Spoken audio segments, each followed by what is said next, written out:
On Mother's Day, my son sent me a gift box and I opened it with joy, expecting flowers. But inside was a notice that he had sold the house I was living in and was giving me 2 weeks to leave. I sat in the empty living room, feeling the walls colder than I had ever known them to be. He believed that moving in with his in-laws and buying into their hotel chain would secure his future. What he never imagined was that I already owned it all, and the day he found out would change everything. It was early May, and the air in Charleston carried that faint salt smell that slips in from the harbour before the day really wakes up. I was sitting on the back porch with a mug of jasmine tea, the same brand I have bought for decades, watching the light spill across the yard. At 71, my mornings had a rhythm I did not break. I liked starting the day slowly, letting the sun and the sound of gulls remind me that life could still be steady, even when people were not. I had called my son Austin the day before to remind him that Mother's Day was coming up. He picked up on the third ring, voice brisk, said he was busy with meetings at the hotel. There was no warmth in his tone, just a clipped promise to call me soon. I told myself not to take it to heart. Life with grown children is not the same as it is with young ones. You learn to accept smaller moments, fewer calls, and the space between them. That morning, I moved through the kitchen, wiping the counter, folding a dish towel, the kind of small tasks that keep your hands moving when your mind wants to drift somewhere else. The sunlight was streaming through the lace curtains, landing on the photo of my late husband in his navy blazer, smiling like he always did at the start of a trip. I touched the frame lightly, a habit I never explained to anyone. When the doorbell rang, I thought it might be the neighbor or a package from the grocery service. Instead, there was a small parcel on the mat, plain brown paper, my name written in Austin's handwriting. No card, no bright wrapping, nothing that hinted at celebration. I carried it inside, setting it on the table. I didn't open it right away. I poured another cup of tea, glanced around at the tidy living room, the neat shelves, the rug my husband and I picked out 20 years ago. Then I slid my finger under the tape and lifted the lid. Inside was no ribbon, no flowers, not even a note in his own words. Just a single folded document. The paper was stiff, official. My eyes moved over the bold type at the top, and for a second the letters did not make sense. Then they did. It was a notice of sale for my house. My house, the place I had lived in for 15 years. The signature at the bottom looked like mine, precise and familiar, but I had never signed it. The closing date was last week. The new owner's name was not anyone I knew, and in the corner, typed without a trace of hesitation, was the line that told me I had 14 days to vacate.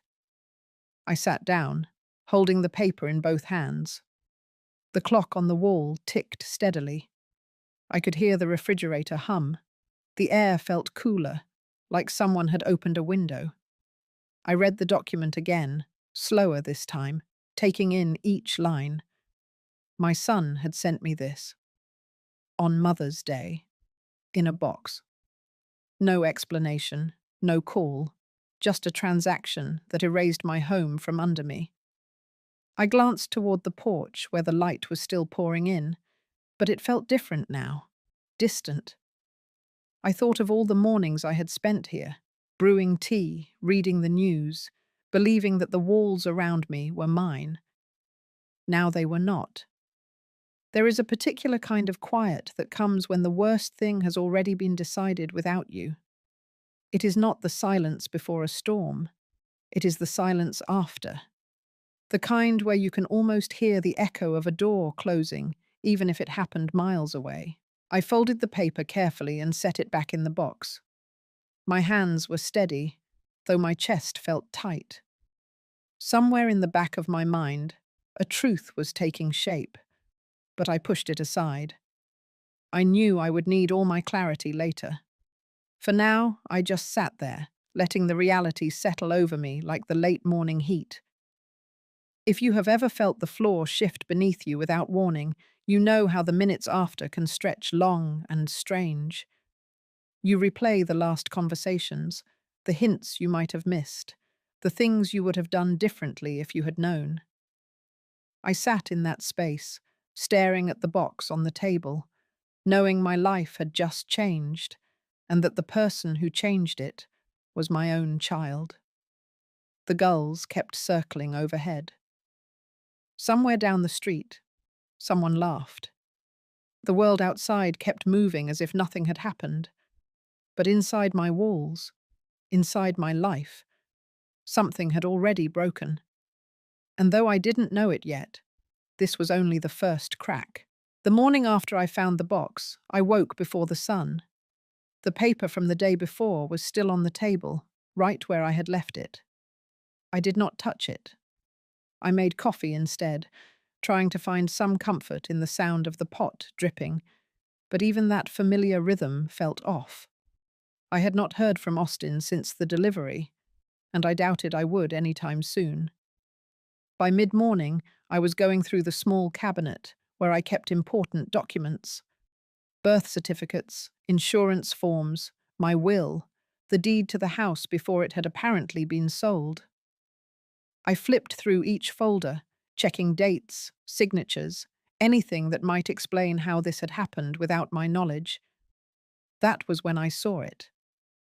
Tucked between last year's tax return and a letter from the bank was a set of forms I barely remembered signing months ago. At the time, Austin had said it was paperwork to help with property tax filings. I had not read every line. I trusted him. The forms were neatly typed, nothing that stood out at first glance.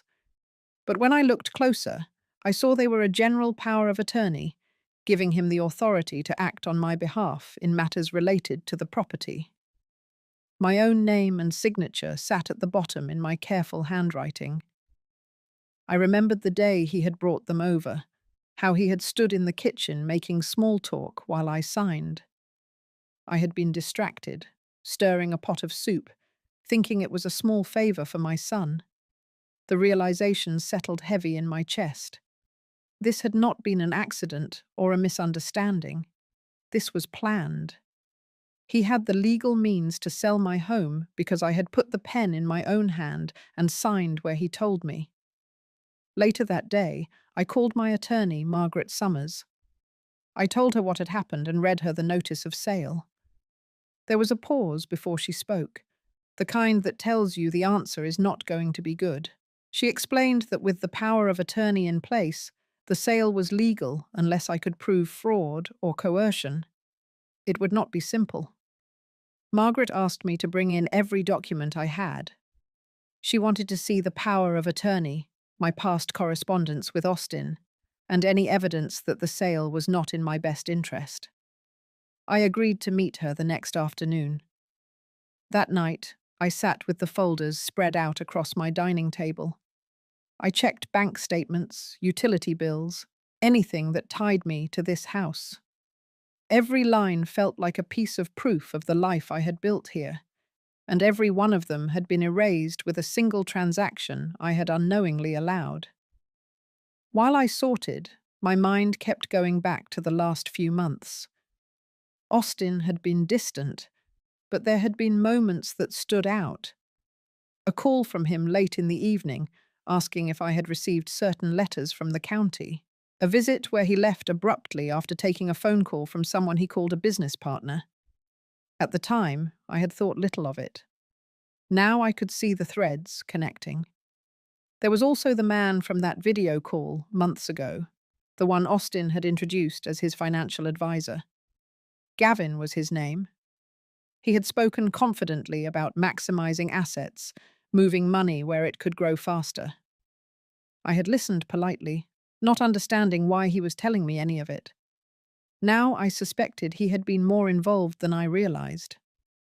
By midnight, I had everything in neat stacks, ready for Margaret. I left the table as it was and went to bed, though sleep did not come quickly. The power of attorney sat on top of the pile, a reminder of how easily trust could be used against you. The next morning, I drove to Margaret's office. Her desk was already clear, except for a yellow legal pad and a fountain pen. She read through the documents without speaking, her eyes moving quickly but carefully. When she finished, she looked at me and said we would need to gather more than just these. She wanted a handwriting analysis of the sale contract, even though it looked like mine. She also wanted to see if there were any financial transfers connected to Austin after the sale. As I left her office, I felt the first trace of direction since opening that box. It was not relief, not yet, but it was a step. I knew there would be more to uncover, and I knew it would not be easy. The house was gone, but the truth was still here, waiting to be found in the paper trail he had left behind. Mother's Day arrived with the kind of clear blue sky that usually makes Charleston feel like a postcard. The streets were quiet, the neighbors' porches draped in flower baskets, and the faint sound of church bells carried on the breeze. I was at the kitchen counter, slicing strawberries for breakfast, when the doorbell rang.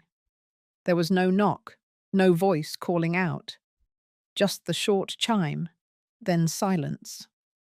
When I opened the door, I saw a small square box resting neatly on the welcome mat. My name was written in familiar handwriting. I bent down and picked it up. It was light, too light for the kind of gift I had expected. I carried it to the dining table, setting it down beside the plate of fruit. For a moment, I let myself believe it might be something thoughtful. Austin had not been one for flowers in recent years, but perhaps this was different. Perhaps this was an olive branch after the coolness in his voice lately. I sat down, pulled the lid open, and found no ribbon, no card. Just a single sheet of thick paper folded twice. The top line of the document was in bold type. My eyes caught the words, "Notice of sale," before I had even unfolded the rest. I read the first paragraph slowly, each word pressing heavier than the last. The property listed was my home. The sale price was printed clearly. The buyer's name was unfamiliar. The date of the closing had already passed. I turned to the final page, and there it was. My name, my signature, perfectly replicated, every curve and loop in the right place. I knew instantly it was not my hand that had written it. The more I stared, the more it felt like I was looking at a photograph of my signature rather than the thing itself. At the bottom, there was a clause. I had 14 days to vacate the premises, no appeal, no discussion. The room around me seemed to shift. The light from the window dulled, the steady hum of the refrigerator grew louder, and the air felt heavier. I set the paper down on the table and rested my palms flat on either side. I read it again, trying to find a line that might say this was a mistake, that there was a misunderstanding. It was all final. The transaction was complete. In that moment, the box in front of me was more than cardboard and paper. It was a line drawn cleanly between the life I had known and the life I would have to face. I thought about the mornings on the porch with my tea, the shelves lined with books my husband and I had chosen together, the quilt folded at the foot of my bed. All of it would have to be packed, moved, or left behind. I looked toward the window where the sun was still spilling across the porch floorboards. It was the same light as before, but now it felt different, distant. I could feel the shape of the loss before I had even stood up from the table. I reached for the document again, my fingers tracing the date of sale. It was just a few days after Austin had called to tell me he was busy with the hotel. That call had been short, almost dismissive. Now I could see why. The pieces were starting to fit together in a way I wished they would not. I placed the notice back inside the box, closed the lid, and slid it to the far end of the table. My hands were steady, but inside there was a slow, cold weight settling. I thought of the power of attorney tucked away in my files, the signature I had given without a second thought. This was the outcome of that trust. The rest of the day passed in fragments. I moved from room to room, not packing yet, just looking. The framed photographs, the worn armchair by the window, the side table with a ring in the wood from my coffee cup. Each object felt like it was already slipping away from me. By evening, I sat in the living room with the box on my lap. The shadows stretched long across the floor, and the house was quiet except for the ticking clock. 14 days. That was all the time left here. The word home already felt like it belonged in the past. I did not cry. The tears would come later, but not now. Right now, I needed to remember every detail. The weight of the paper, the shape of the box, the way the sun had fallen across the table when I opened it. These were the things I would carry with me. I set the box back on the table and turned off the light. The house was in darkness, but I knew every corner by heart. Even stripped of ownership, it was still mine in memory, and no notice of sale could take that away. When I lay down that night, the box sat in the next room, small and unremarkable to anyone else. To me, it was the clearest proof of how quickly the ground beneath you could shift, and how easily the people you trust most can be the ones to move it. 2 days after the box arrived, I began packing the first few things things I knew I could carry easily. Not because I was ready to leave, but because the notice made it impossible to pretend there was time to waste. I folded clothes into a small suitcase, the kind I had once used for weekend trips, and set it by the door. Every drawer I opened felt like it carried more than just belongings. It carried the years I had spent here, the quiet routines, and the small details that had made this house mine. By the end of the week, I had moved into a small roadside motel just outside Charleston. The room smelled faintly of cleaning chemicals and old carpet. The bedspread was rough under my hands, and the thin curtains rattled slightly when the air conditioner switched on. I paid for a week in cash and kept the receipt in my purse. It was the first time in decades that my address was not a place I owned. The first night there, I lay awake listening to the sound of cars passing on the nearby highway. The red numbers on the clock glowed against the dark, and every hour felt longer than the last. I thought about the 14 days, how quickly they were passing, and how each one took me further from the life I had built. Early the next morning, my phone buzzed. A short message from Austin came through. It said he and Cara were moving into her parents' home. Nothing else. No mention of me, of the box, of what he had done. A few hours later, a second message from Cara appeared. She wrote that it would be better if I stayed quiet about the situation, that making it public would not help anyone. I read it twice, my fingers tightening around the phone. I set it down on the nightstand and stared at the ceiling. I tried to keep my days steady. I went to the small diner across the street for breakfast, ordered coffee and eggs, and sat by the window where I could see the motel parking lot. I kept a notebook in my bag, jotting down small details, the kind that might matter later. Dates, names, amounts. I was careful not to let my mind wander too far into what I had lost.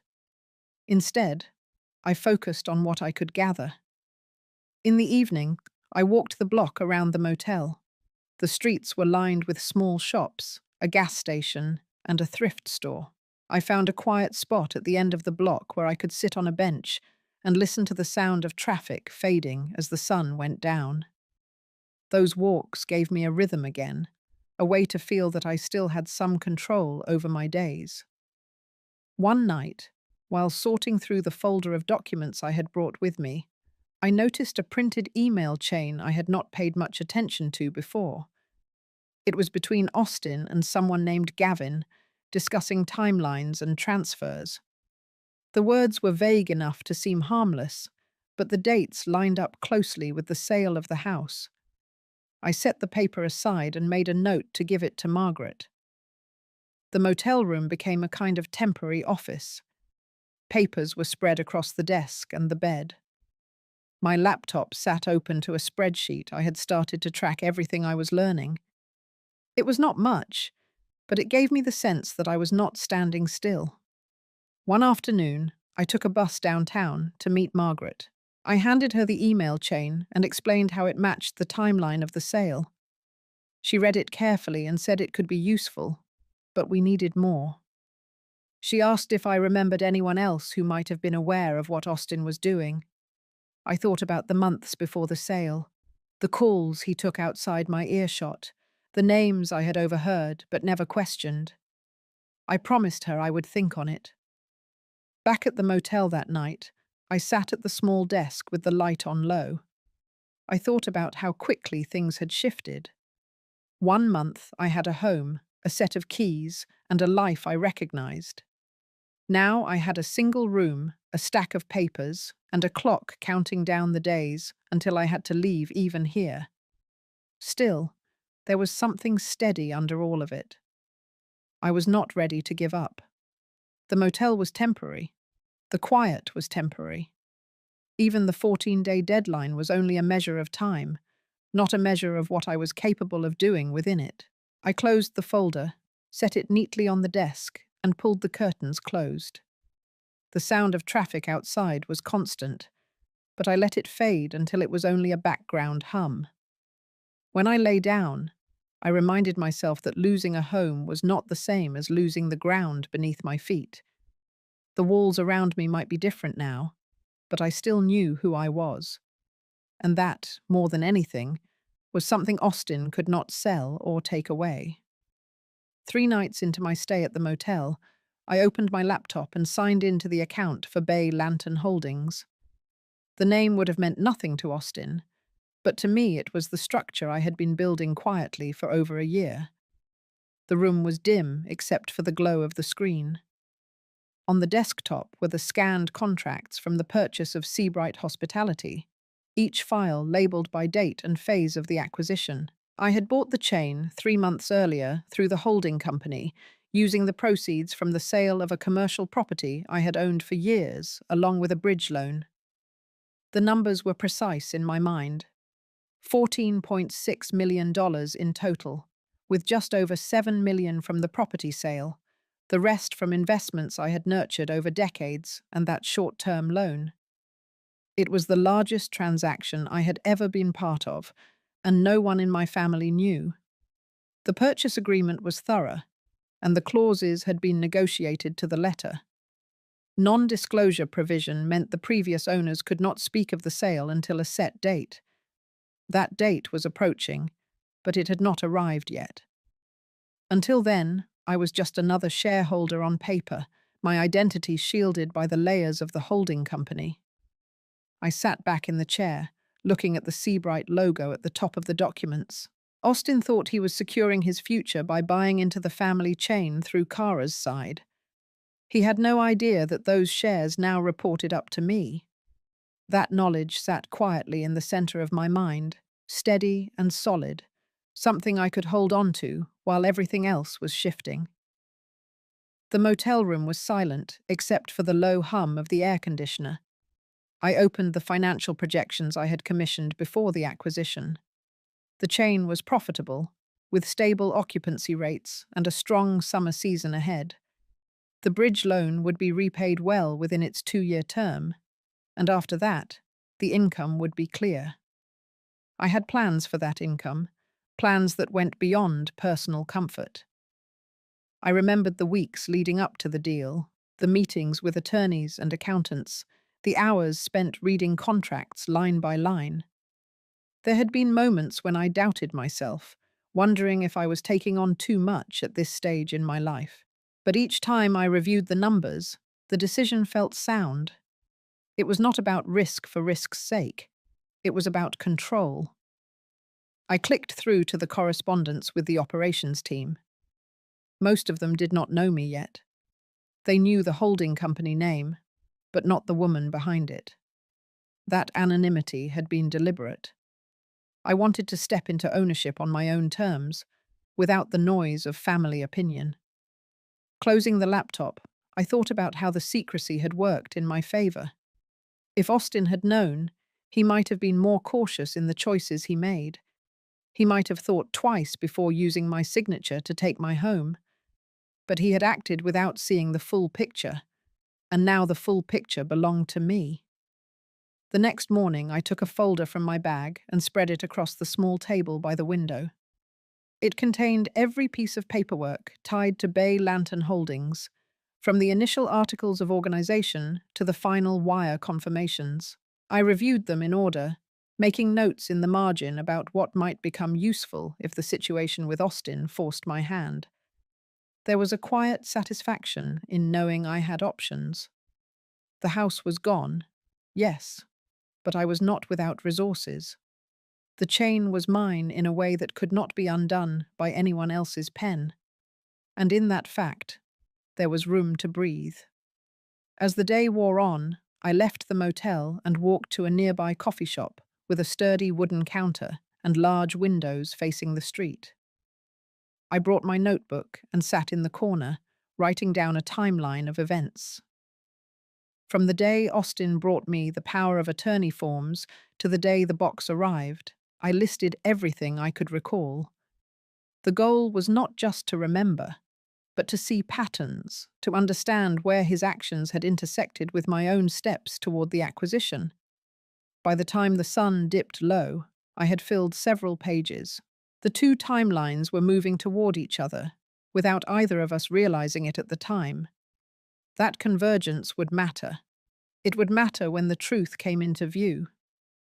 Back in the motel room, I set the notebook beside the folder and opened the laptop once more.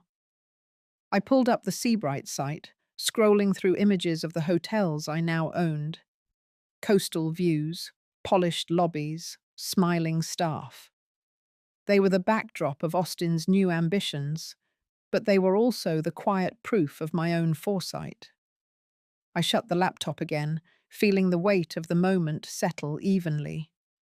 The loss of my home was a wound, but not a defeat. The days ahead would bring their own challenges, but I had a foundation that could hold. And when the time was right, that foundation would be visible to everyone, including the one who thought I had nothing left. 2 days after reviewing the Seabright files, I called Margaret and told her I was ready to bring in more than just the notice of sale and the power of attorney.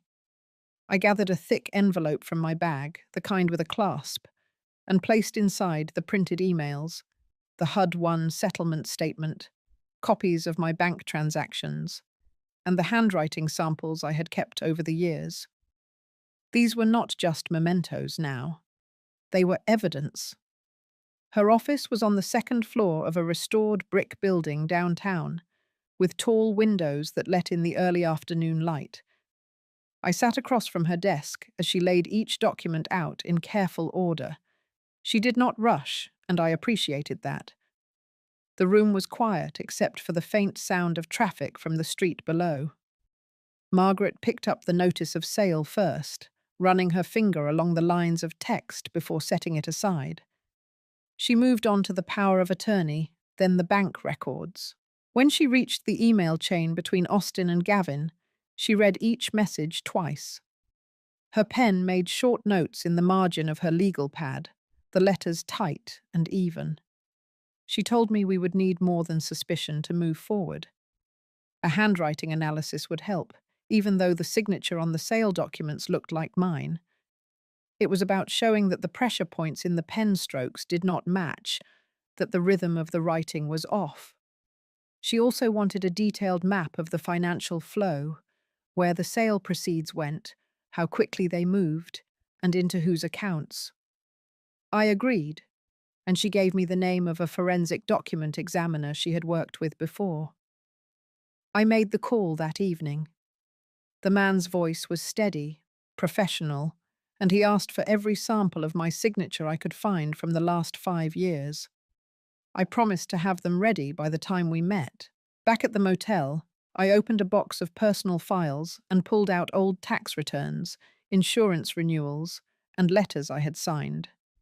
I lined them up on the desk, arranging them by year. The patterns were obvious to me, but I knew a trained eye would see far more: the angle of the letters, the space between words, the pressure on certain strokes. The next day, I met him at a small office near the courthouse. He examined each page under a magnifying lamp, then compared them to the signature on the sale contract. He pointed out places where the line weight shifted unnaturally, where the lift between letters was too clean, almost mechanical. It was enough for him to say with confidence that it had been traced from an earlier document. I left his office with a signed report and returned to Margaret's. She read it carefully and placed it in the center of the growing pile. It was the first solid piece we had, something that was not just my word against Austin's. Maya called that evening. We had met briefly before, during one of my quiet visits to a Seabright property before the acquisition. She was the operations assistant to the general manager, and she had a reputation for noticing details others missed. She told me she had seen unusual expense approvals in recent months, high-value purchases and transfers that had not gone through standard channels, all bearing Austin's authorization. I asked her to send copies if she could. The next morning, an email arrived with a string of invoices and approval forms. Each one had Austin's digital signature and dates that fell just after the house sale. The amounts were large enough to stand out, but structured just under the thresholds that triggered automatic review. Margaret looked over the documents and nodded slowly. This was the second thread we needed. Not only had my signature been used without consent, but the proceeds from that sale had been tied to questionable activity within a company where I held controlling interest. In the following days, I made it a routine. Morning coffee, a walk to clear my mind, then hours with Margaret piecing together the timeline. We matched bank transfers from the escrow account to Austin's personal accounts, then from his accounts into the purchase of Seabright shares. The numbers told a story as clearly as any witness could. The pile of evidence grew until it filled two large binders. One was strictly for the signature forgery and property sale. The other was for corporate transactions. Each binder had dividers, dates, and summaries. I wanted to be able to turn to any page and see exactly how we got there. One evening, after Margaret left to attend another meeting, I stayed in her office alone with the binders. I flipped through page after page, not reading every line but letting the weight of it sink in. This was more than a fight over a house. It was about trust used as leverage, about the quiet ways someone could dismantle a life if they thought you were not watching. As I locked the binders back in the cabinet, I knew the next step would not be about gathering. It would be about using what we had. The evidence was there. The challenge would be in deciding when and how to place it in the open so that it could not be ignored or explained away. Walking back to the motel, I felt the air shift cooler as the sun dropped behind the buildings. The streetlights flickered on, one by one, and I realized I no longer felt the same heaviness that had followed me from the day the box arrived. I had direction now, and that direction was lined with facts, not just feelings. It would be enough to carry into whatever came next. The email from the Seabright corporate office arrived on a Tuesday morning. The subject line was short and formal, announcing the quarterly operations meeting for all regional managers and major shareholders. The location was the downtown conference center, one I knew well from past business events. I read through the agenda twice. Financial performance review, upcoming expansion plans, and a section at the end marked Shareholder Address. That was the opening I needed. I forwarded the email to Margaret with a brief note. She called me an hour later, her voice calm but firm. She told me this was the perfect venue. Every key player would be in the same room, including Austin, Cara, and her parents. There would be no avoiding the truth once it was on record. We agreed to keep the plan quiet until the moment arrived. The days leading up to the meeting were steady but tense. I stayed at the motel, keeping my focus on the binders we had assembled. Every evening I went through them again, committing the key details to memory. I did not want to fumble when the time came. This would not be a confrontation built on emotion alone. It would be grounded in documented fact. On the morning of the meeting, I dressed in a navy suit I had kept from my years in real estate. It was tailored, but simple, the kind of clothing that spoke without raising its voice. I placed the smaller of the two binders into my leather briefcase, the one containing the most relevant documents: the purchase agreement for Seabright, the proof of my controlling interest, and the report on Austin's forged signature and financial transfers. The conference center lobby was bright with polished marble floors and high glass walls that let in the winter light. Staff in crisp uniforms directed attendees toward the main hall. I walked past small clusters of people greeting each other, their voices low but animated. My name was not yet on their tongues, and I preferred it that way. Inside, rows of chairs faced a long stage where the Seabright banner hung behind a polished wood podium.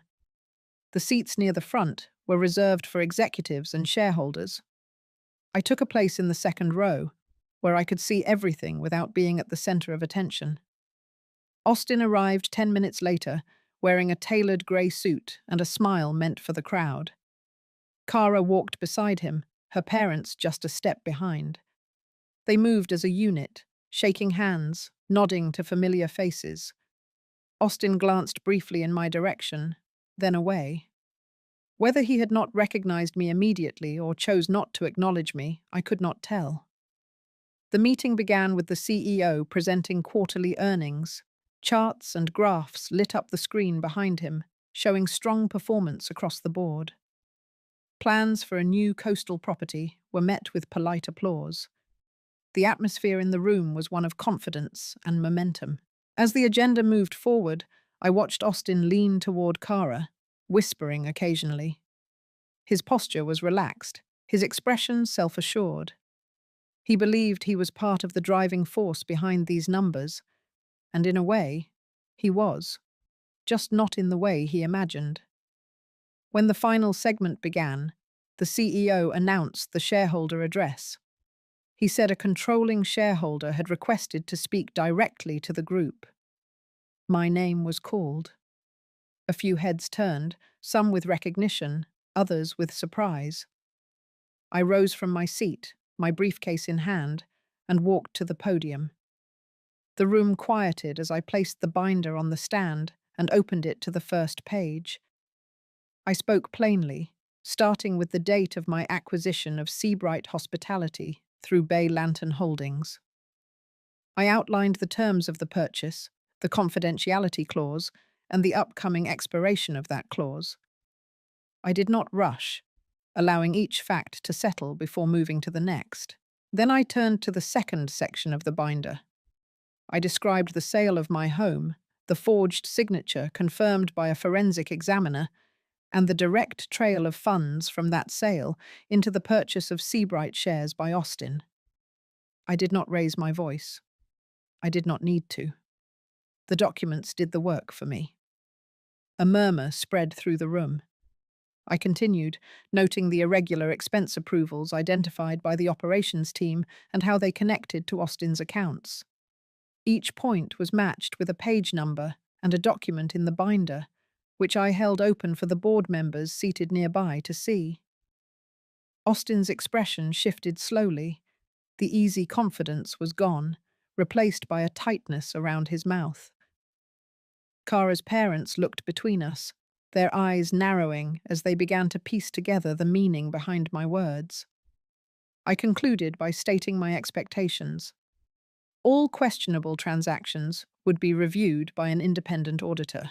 Any shareholder, regardless of family connection, found to have engaged in misconduct would face the consequences outlined in the corporate bylaws. I closed the binder and stepped back from the podium. For a moment, the room was silent except for the faint hum of the projector. Then the CEO thanked me and announced a brief recess before the board convened in private session. I walked back to my seat without looking directly at Austin. The binder was back in my hands, the clasp secure. Around me, conversations had already begun in low voices, people leaning toward each other to confirm what they had just heard. As I left the hall for the lobby, I felt the air shift. This was not a resolution yet, but it was the turning point. The facts were no longer confined to my motel room or Margaret's office. They were in the open, in a place where they could not be dismissed or ignored. I stepped outside into the cool air, the winter light still bright on the pavement. The path ahead would have its share of resistance, but the direction was set.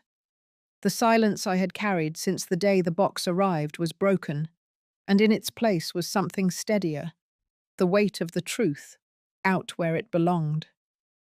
The morning after the shareholders' meeting, I woke before the sun. The motel room was still and dim, the only sound the steady hum of the air conditioner. My briefcase sat on the small table by the window, the binder inside just as I had left it after walking out of the conference hall. The day before had been deliberate, measured, and public. Today would be different. Today was about tightening the net. I called Margaret shortly after 7. She answered on the first ring. I told her that the moment to move forward had come. The board had the documents, the room had seen the evidence, and now it was time to make sure no detail could be buried in quiet committees. She agreed, her tone even but carrying the edge of momentum. We set a time to meet in her office by mid-morning. When I arrived, she had already spread the binders across her desk. 2 legal pads lay side by side, each headed with a list. One was marked property, the other corporate. Under each heading were the steps we needed to take in order. For the property, it was the fraud claim, the civil action for damages, and the filing for restitution. For the corporate side, it was the request for a full audit, the motion to suspend voting rights for implicated shareholders, and the formal demand for reimbursement of misappropriated funds. We began with the property case. Margaret drafted the initial filing, attaching the forensic handwriting report, the original sale documents, and a sworn affidavit from me. Each exhibit was labelled and cross-referenced. It was not just about the house anymore. It was about establishing a clear, documented act of forgery, one that tied directly into the second case. For the corporate side, we prepared a submission to the board's governance committee. It included the irregular expense approvals, the bank transfer records, and the matching timeline of the property sale and Seabright's share purchase. Each page was marked with dates and amounts, the figures leaving no room for interpretation. Margaret reminded me that corporations liked clarity, and numbers had a way of cutting through sentiment. By noon, both packets were complete. Margaret arranged for the property case to be filed with the clerk that afternoon. The corporate submission would be delivered by hand to the board chair. She looked at me across the desk and said this was the point where the process could begin to move on its own, fueled by the structure of the systems we were now inside. I left her office and walked the few blocks to the bank where I had held my accounts for over 20 years. The branch manager, an older man named Howard, greeted me by name. I asked to review every transaction connected to the escrow account from the house sale. He led me to a private desk and printed a complete statement. I went through it line by line, marking the transfers that matched the documents in Margaret's binder. The figures were exact. The path of the money was as straight as a ruled line, from the sale to Austin's account, then out into the corporate purchase. Howard signed a statement verifying the accuracy of the records and gave me the originals. I slipped them into my briefcase, feeling the weight of the file grow heavier. That evening, back at the motel, I spread the day's work across the bed. The neat stacks of paper, each marked and labelled, were tangible proof of the shift from reaction to action. For weeks, I had been gathering, tracing, and connecting. Now each piece had a place in a structure that could stand in a courtroom or a boardroom. I thought about Austin then, not as my son, but as a man who had made a series of calculated choices. Choices that assumed my silence, my inaction. He had moved in a way that suggested he believed there would be no consequence beyond my quiet departure from the house. That belief had been the foundation under his every move. Yesterday's meeting had cracked it. Today's filings were beginning to dismantle it completely. The phone rang just after 9. It was Margaret. She told me the clerk had stamped the property case and assigned it a number. The corporate submission had been delivered, and the board chair had confirmed receipt. The audit request would be on the agenda for their next closed session. It was moving.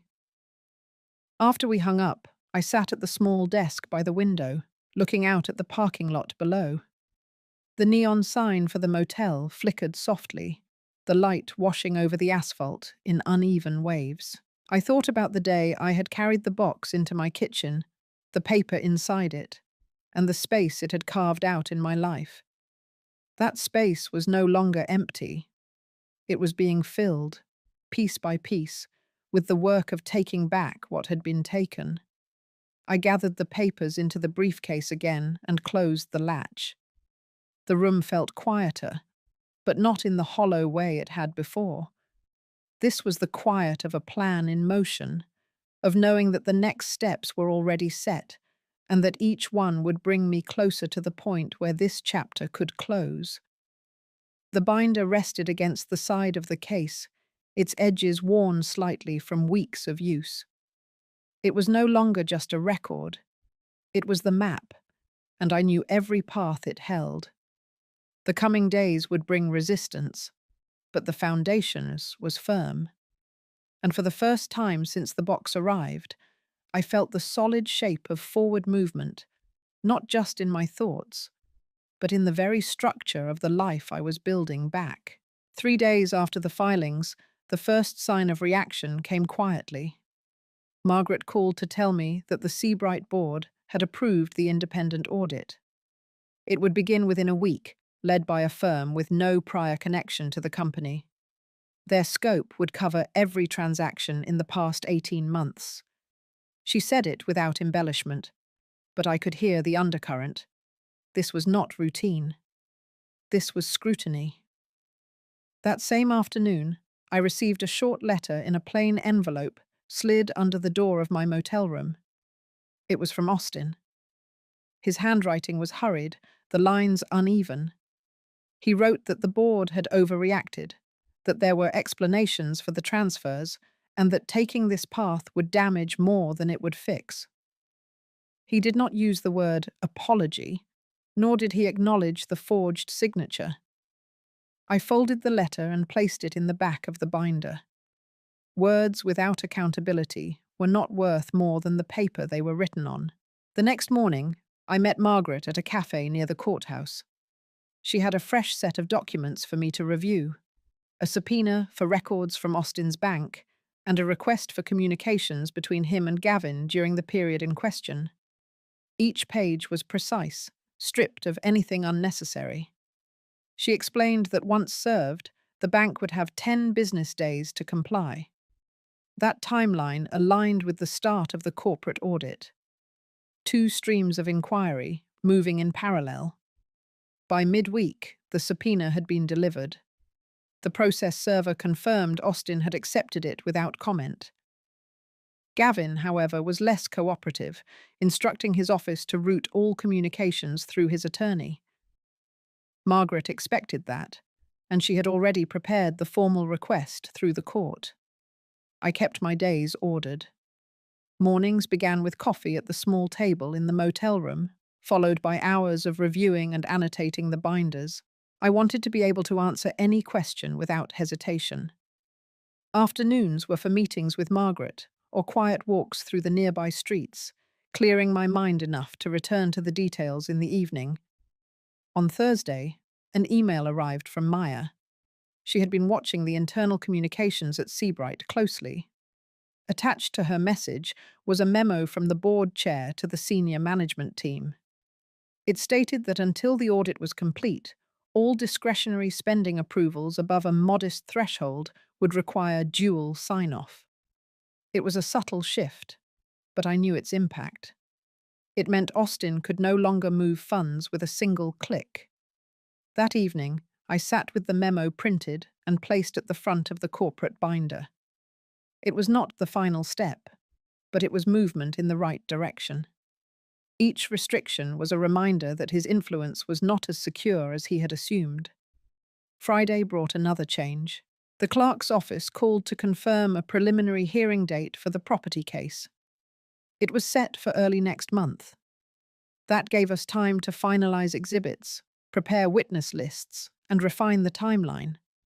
Margaret believed the forensic report alone would be enough to secure the case, but we agreed to build it so that every piece could stand independently if challenged.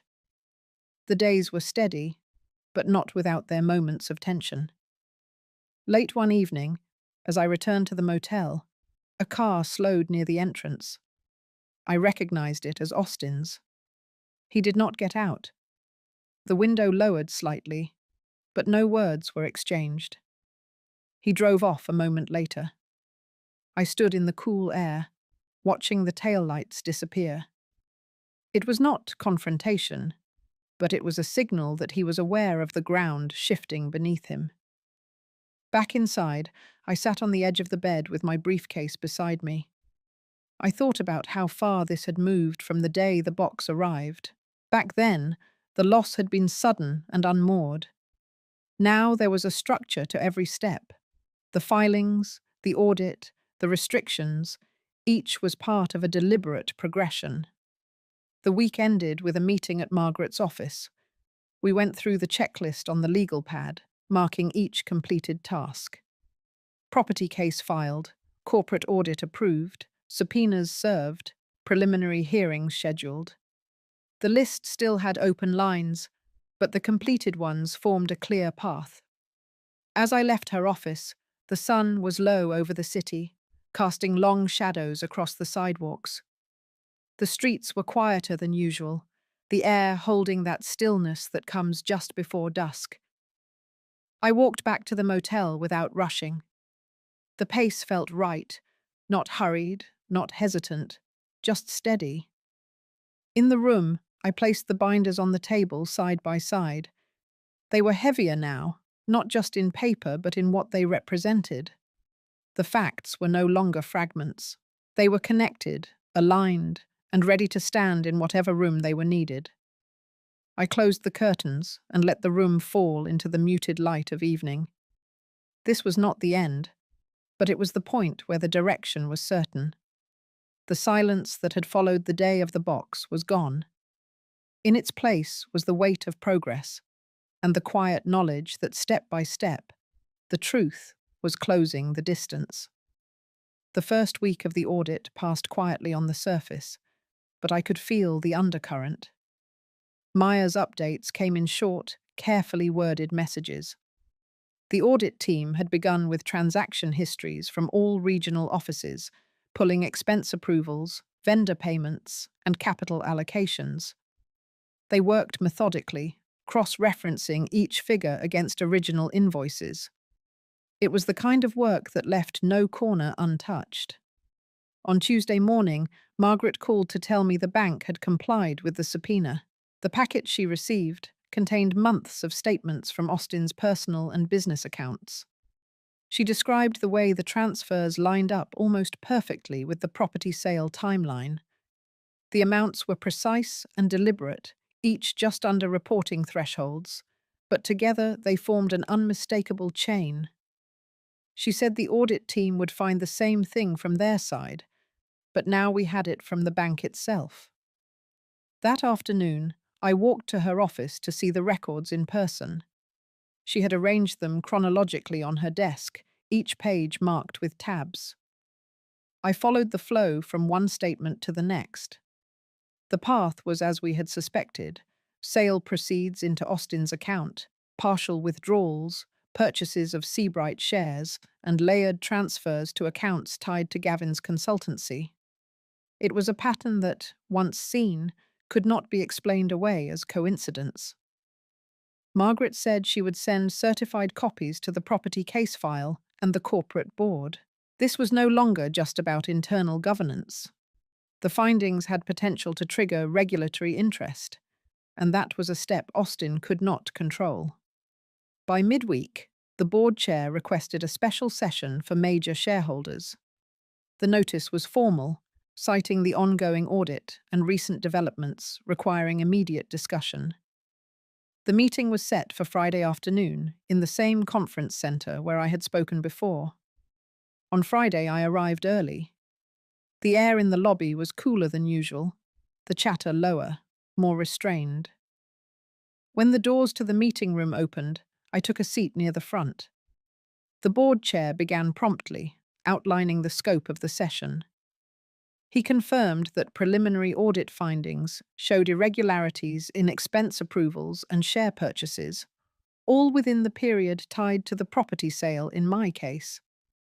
He spoke plainly without speculation, and then opened the floor for questions from the board.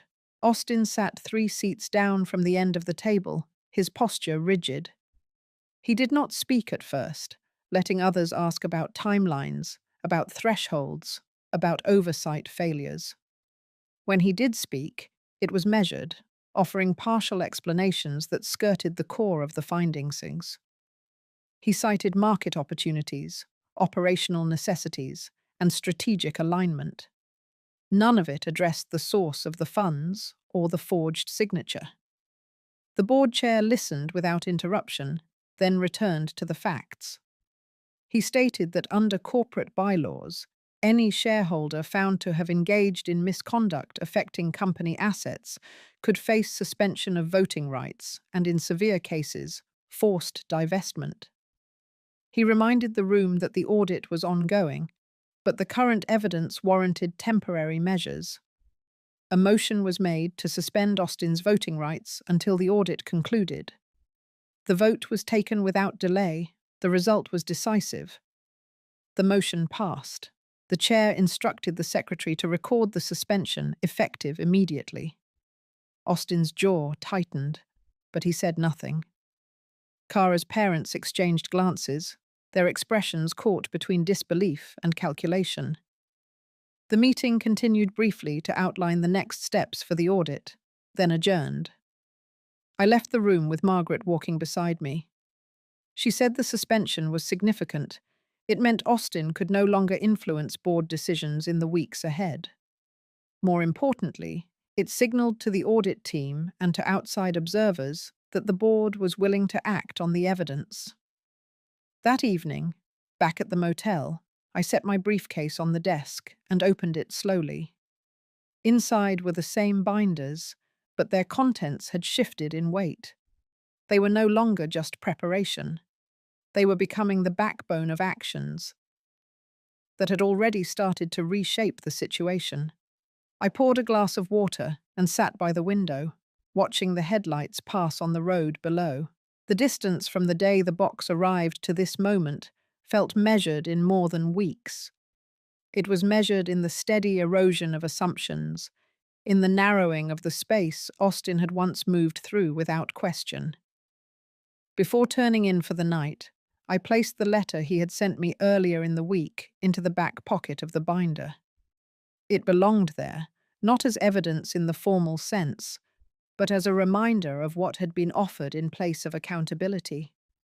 It was light compared to the certified bank records, the audit memos, and the board resolutions, but it was part of the story all the same. The next morning would bring its own work.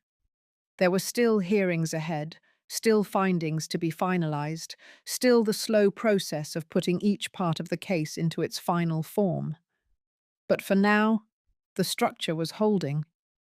The truth had moved from the edges into the center, and it was no longer mine alone to carry. The days after the board meeting moved with a quieter intensity. The audit team was deep in their review, and Margaret was working with precision to prepare for the property hearing. My role now was to keep pace with both, making sure no detail went unaddressed. Each morning I cleared the small motel table, laid out my notes, and cross-checked every date and figure. The binder was no longer just a record, it was the structure holding everything in place. By midweek, Margaret called to confirm that the hearing schedule had been set in stone. She explained how the process would unfold. The judge would hear the forgery claim first, followed by arguments for damages. The forensic report, the bank records, and my affidavit would be entered as primary exhibits.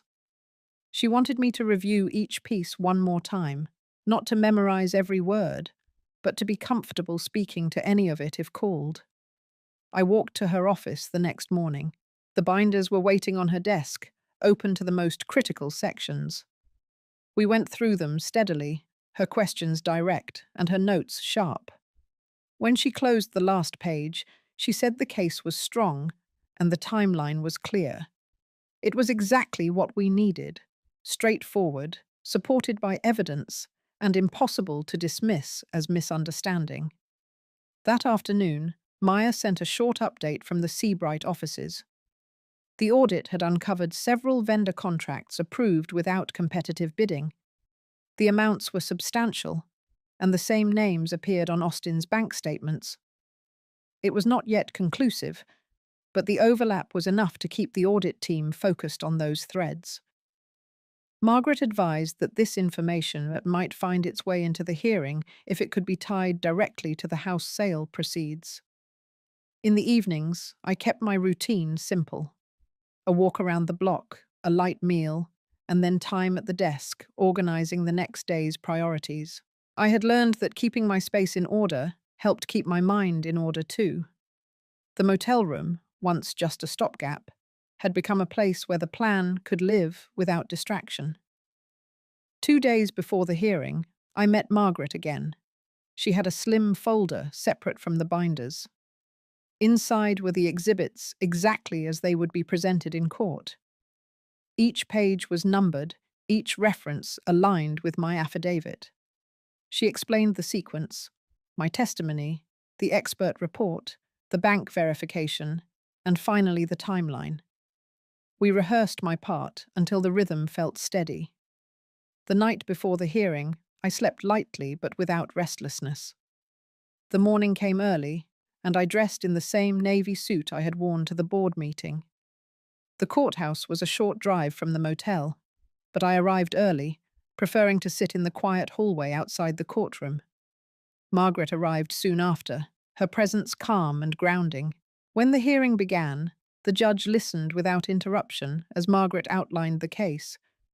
She spoke plainly, focusing on the forged signature, the chain of funds, and the direct connection to Austin. The forensic examiner's report was entered without objection. The bank records followed, their dates and amounts matching the timeline exactly. Austin's attorney argued briefly, suggesting that any irregularities were administrative and that my consent had been implied. The judge asked for documentation of that consent. None was produced.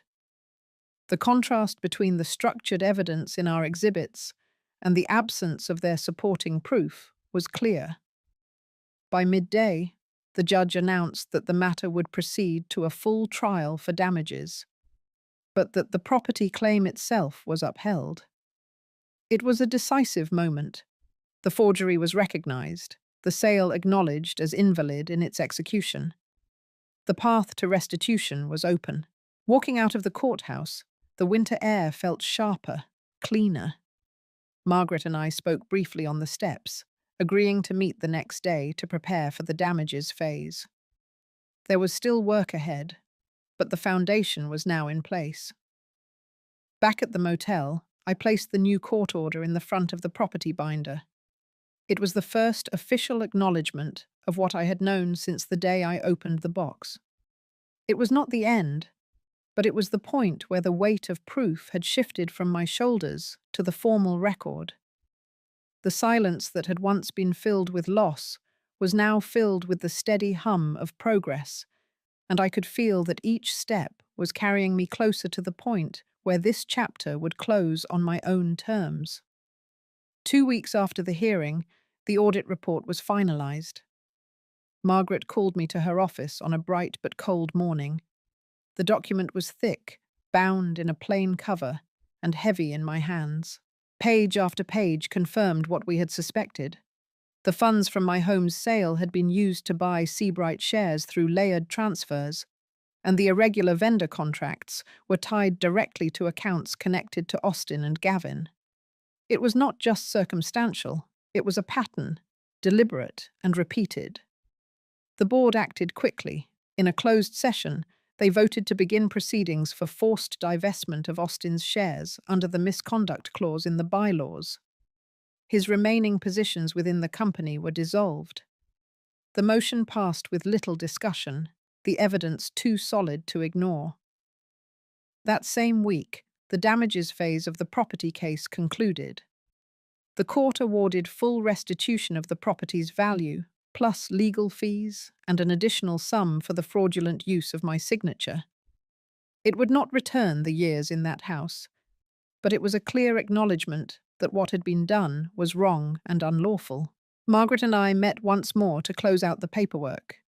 She slid the final orders across her desk, her expression steady but warm. She told me that while these outcomes were rare in their clarity, they had been earned by preparation and patience. I thanked her, knowing that without her careful hand, the weight of the process might have worn me down before reaching this point. When I returned to the motel that evening, I placed both the audit report and the court order into the front sections of their respective binders. I closed the covers slowly, feeling the shift in their meaning. They were no longer the tools of a fight still in motion. They were the record of something completed, something resolved on the terms I had chosen. The next morning I packed my suitcase. The motel room, with its thin curtains and steady hum of the air conditioner, had been both a shelter and a base of operations. Now it was just a room again. I left the key at the front desk and stepped out into the cold air, the sun sharp on the pavement. I drove to the coast, to a small property I had purchased quietly months before. It was modest but solid, with a view of the water and enough space for the life I wanted to build now. The furniture was simple, the rooms filled with light. It was not the same as the house I had lost, but it was mine entirely, and that was enough.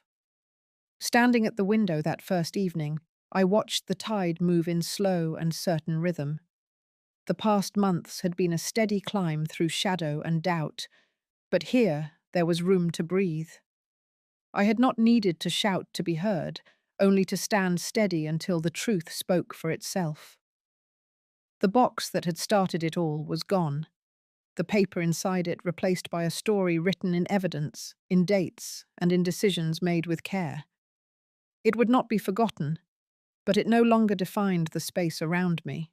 What remained was quieter, stronger, and entirely my own. If this story resonated with you, take a moment to reflect on how strength often grows in the quietest places. Sometimes the most powerful victories are not loud or public, but the ones you carry within yourself, knowing you stood your ground. Share your own moments of quiet resilience in the comments, or let this story be a reminder that no matter how much is taken from you, there is always a way to rebuild on your own terms. Your story matters, and you never know who might find strength in hearing it.